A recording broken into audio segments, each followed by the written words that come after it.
एक ॿियो सवाल पुछो वियो आहे, साईं जंहिं औरत जो मुड़ुसु मरी वञे त उन औरत जी इज़त केतिरी आहे ऐं सिर्फ़ु इज़त में उहा ग़ैर महरम सां नथी मिली सघे, बाक़ी इज़त खां ॿाहिरि निकिरे इज़त पूरी थी वञे पोइ मिली सघे थी या न ग़ैर महरम सां? इन जो जवाबु इहो आहे त जंहिं औरत जो मुड़ुसु मरी वञे उन जी जेका इज़त आहे उहा आहे 4 महीना 10 ॾींहं, अगरि उनखे पेट न आहे।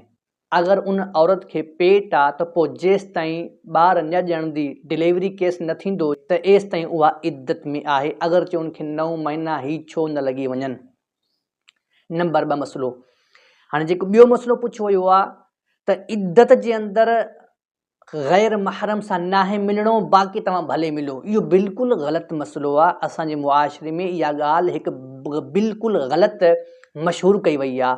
औरत जेका आहे इज़त में आहे या इज़त खां अलावा, कुंवारी आहे या शादीशुदा, उन जो ग़ैर महरम सां मिलणु जाइज़ न आहे, हराम आहे।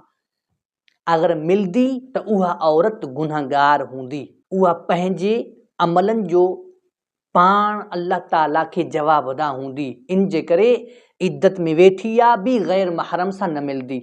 अगरि इज़त खां आज़ाद थी आहे वरी बि ग़ैर महरम सां उनखे नाहे मिलणो, मना थियल आहे। नबी पाक अलैहिस्सलातु वस्सलाम मना कयो आहे।